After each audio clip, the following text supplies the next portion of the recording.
Hi, my name's Paul Grogan, and in this video I'm going to be teaching you how to play Hamburg.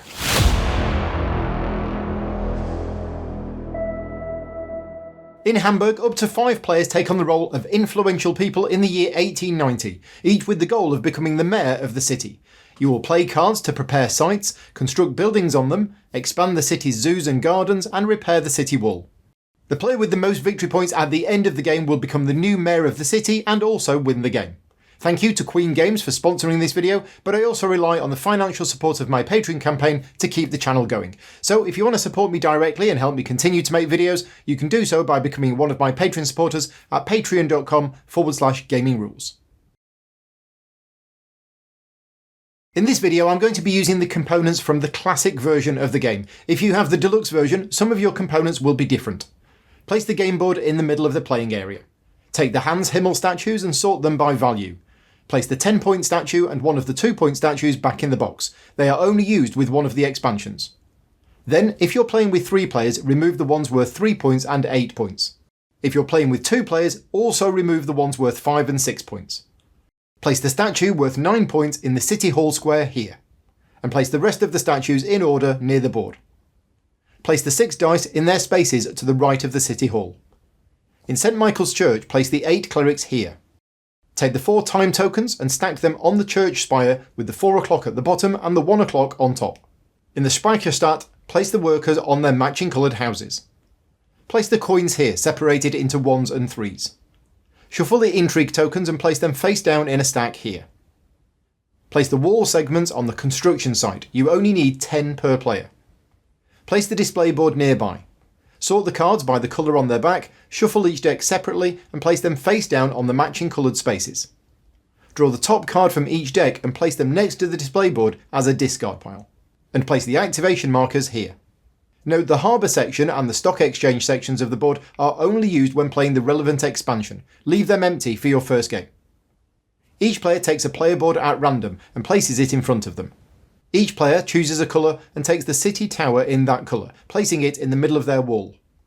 Take 3 disaster markers of each type and place them in the leftmost positions of the matching tracks. Take 1 majority token of each type and place them on the matching oval spaces here, this side up. Take 1 worker of each colour and place them on the matching coloured houses. Place 5 money next to your board. Take 1 of each reference card. The first card has a summary of phases 1 to 2 on the front and phases 3 and 4 on the back. The other card shows the standard actions on the front and final scoring on the back. Each player places 1 pawn in their colour on space 5 of the victory point track, and another one on the matching coloured space at the bottom of the City Hall. Each player also places a 100-200 tile on the 100 space of the victory points track, this side up. Choose a start player at random and give them the coat of arms.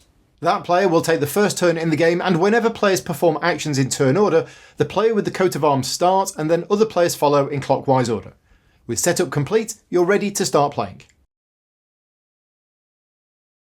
A game of Hamburg is played over 8 seasons, with each season being divided into 4 phases. The aim of the game is to score the most points, which players can do in a variety of different ways.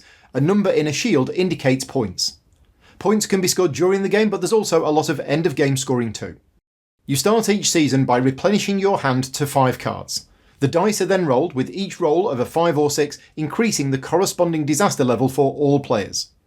In Phase 3, players take turns to play a card from their hand and perform one of 6 possible actions, either taking 3 workers, gaining more money, decreasing a disaster level, constructing a section of their wall, playing the card face down as a construction site, or by constructing a building. Buildings have various abilities, some of which are activated to produce an effect. Players take 4 turns each during Phase 3, which is tracked by the clock changing time. At the end of each season, if a player has majority in any of the 5 areas, they flip their majority token over. After 8 seasons, players add up their points from cards that they have played, their active majority tokens, how much they have constructed their wall, including any Hans Himmel statues they have built. Players gain additional points based on the position of the clerics in the church and how far they have progressed up the City Hall square. And the player with the most victory points wins. At the start of each season, in turn order, each player replenishes their hand to 5 cards. Since you start with no cards in hand, this means that in the first season of the game you will draw 5 cards, but in later seasons it's likely that you'll have a card remaining in your hand, in which case you would just draw cards to refill your hand to 5 cards. You can draw cards from any of the 5 decks, but you cannot look at your cards until you've drawn them all. So take the cards one by one, placing them face down, and then afterwards add them to your hand. Later in the game, once a deck is empty, no more cards of that colour can be drawn for the rest of the game. After taking your cards, place an activation marker on each of your park cards that you have previously played, and gain the benefit of them.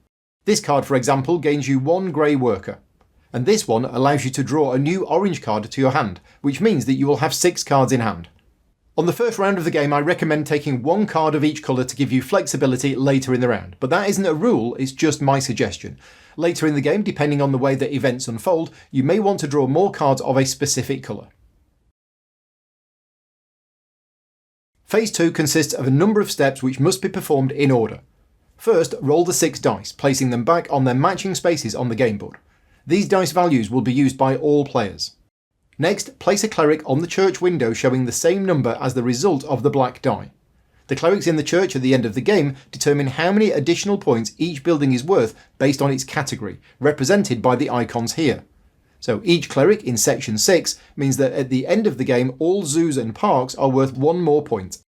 Then, for each die showing a 5 or a 6, all players must increase the corresponding disaster level by 1. To do this, move the corresponding marker to the left of the empty space, 1 space to the right. If the result of the black die is a 5 or 6, each player takes an intrigue token from the top of the stack. Reveal your token and advance the corresponding disaster marker. Then discard the intrigue token to the discard pile. If the stack of intrigue tokens is ever empty, shuffle the discard pile and make a new stack. If, after resolving any disaster level increases from the dice, 1 or more warning triangles are revealed, the corresponding disasters affect you now. I'll explain the effects of disasters later in the video, as a lot of them affect parts of the game that we haven't discussed yet. For each disaster that happened, reset their markers back to the leftmost spaces. The final step of Phase 2 is an opportunity for all players to move their pawn 1 space up the City Hall track. To do this, you must spend money equal to the sum of all dice showing a 1 or a 2. Here, for example, the cost would be 5. If no dice show a 1 or a 2, then advancing is not possible this season. The decision to advance up the track is done in player order, as this can be important. At the end of the game, you will score points based on the position of your pawn as shown to the left of the track.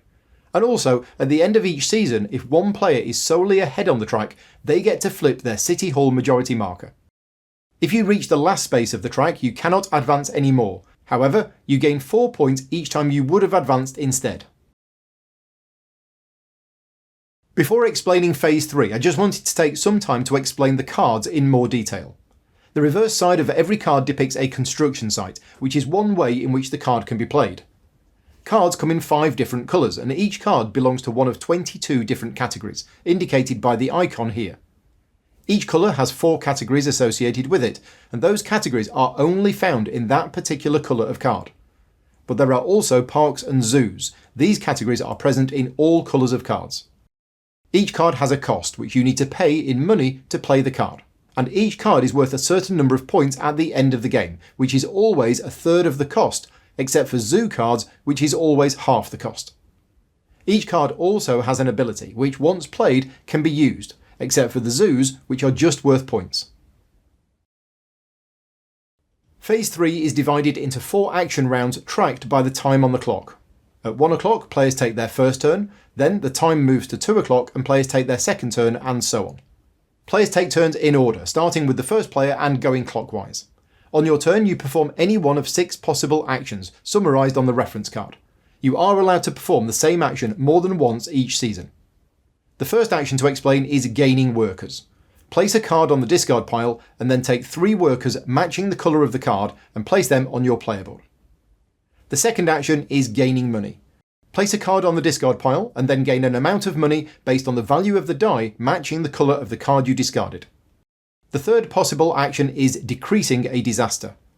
Place a card on the discard pile and then move the disaster marker of the matching colour that is to the right of the empty space 1 space to the left. Note that every time you decrease a disaster, either by using this action or the ability of a building, you gain 1 point. The fourth action to explain is building a wall. Each player owns a part of Hamburg's city wall on their player board. one half to the left of their tower and one half to the right. The first piece of wall you build must be directly adjacent to your tower, so either here or here. Subsequent wall sections may be built adjacent to an existing wall, so if you build your first section here, you can build your next section here or here. To perform this action, choose one of the eligible sections and discard a card of the matching colour. Then pay the cost depicted in the section. So to build this section, you must discard a purple card and pay 1 money. At the end of the game, you will score 3 points for each of these sections that you have built in. And as soon as you build a wall on either of the end spaces, take the Hans Himmel statue from the game board and place it on the designated place of your board. You gain those points at the end of the game. Then place the statue with the next highest value on its space on the game board.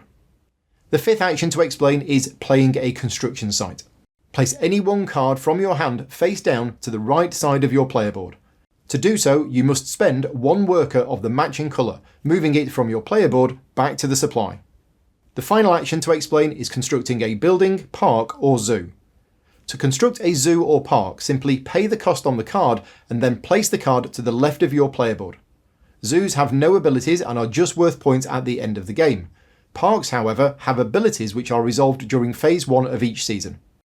To construct a building, you need to pay the cost, but you also need to have an empty construction site.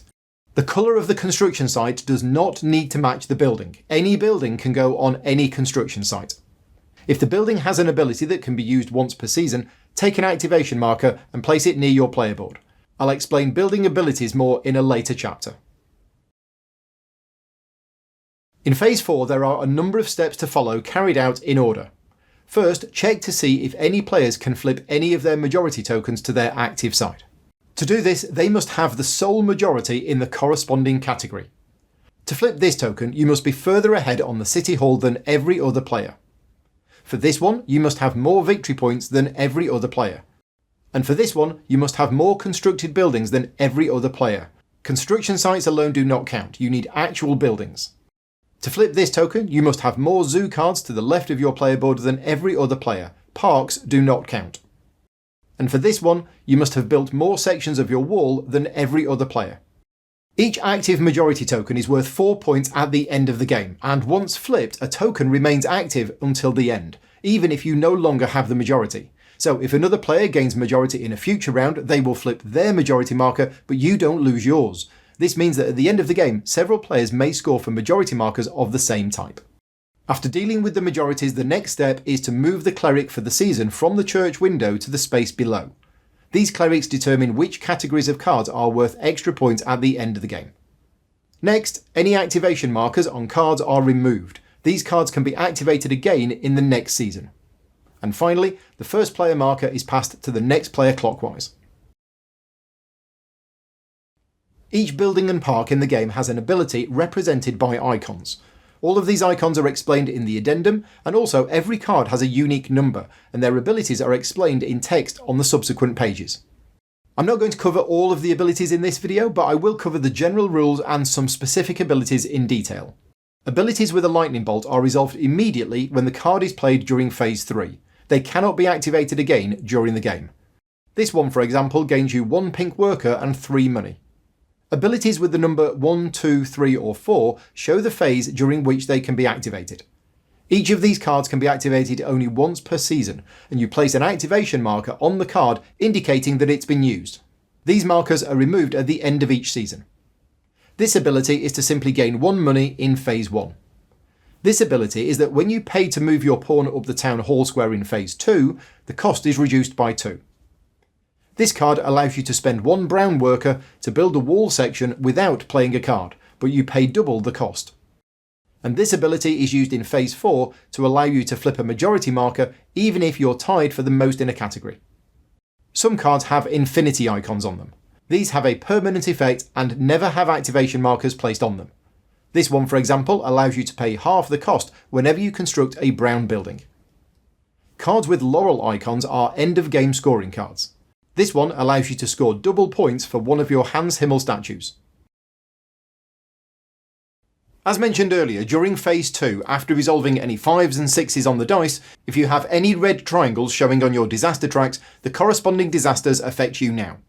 There are also card abilities which can cause your disaster levels to increase. If this causes a red triangle to appear, the disaster affects you immediately. The first disaster track is Decay. You must return one of your built sections of the city wall back to the game board. You can only remove the last built section on either side and not one from the middle. If you remove the final section of a side, you do not lose the Hans Himmel statue, but you do not gain another one if you rebuild that section. The fire disaster causes you to lose one of your constructed buildings of your choice. Place it on the discard pile. The construction site is unaffected. The pink disaster track is Unrest, and this causes you to lose all of your money. The brown disaster track is Disease, and this causes you to lose all of your workers. And finally, the Flood. This causes you to lose one of your construction sites, choose one and discard it. If you have no empty construction sites, choose a building, return it to your hand, and then discard the site. After resolving any disaster, move all of the corresponding markers back to the leftmost positions. And note that normally you gain 1 point each time you move a disaster marker to the left. That does not apply when resetting the markers. After 8 seasons are complete, all clerics are on the floor of the church and the game ends. Each player now performs final scoring. You gain points for each of your constructed buildings. Also, each building you have with a laurel wreath gives you additional points according to its ability. Each active majority token is worth 4 points. And you gain points for each of your parks and zoos. You gain 3 points for each of these 2 wall sections where you have built a wall. And you also gain the points depicted on any Hans Himmel statues you have. You gain points according to your pawn's position on the City Hall square. And finally, each cleric on the floor of the church grants you 1 point for each card you have played belonging to the depicted category. For example, there are 3 clerics in the 3rd section. Therefore, all cards from these 4 categories are worth 3 additional points each. Whereas there are no clerics in the 4th section, meaning buildings from these 4 categories are not worth any additional points. If your score passes 100, take the 100 marker and place it in front of you, and then keep counting your score on the track. The player with the most victory points is the winner of the game and is the new Supreme Mayor of the free and Hanseatic city of Hamburg. In case of a tie, the tied player with the most money is the winner. Hamburg comes with 6 additional modules that you can introduce once you have played the base game a couple of times.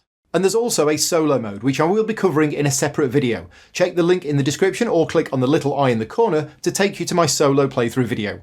And I've also done a multiplayer playthrough video too. You can find that in the description as well. I hope you found this video useful in learning how to play Hamburg. Please give the video a like, leave me a comment and subscribe to the channel. And as mentioned earlier, I do rely on the support of my Patreon to keep the channel going. So if you are in a position to be able to do so, please visit patreon.com/gaming rules for exclusive access to the Gaming Rules community and some additional bonus content. Until next time, take care and thanks for watching.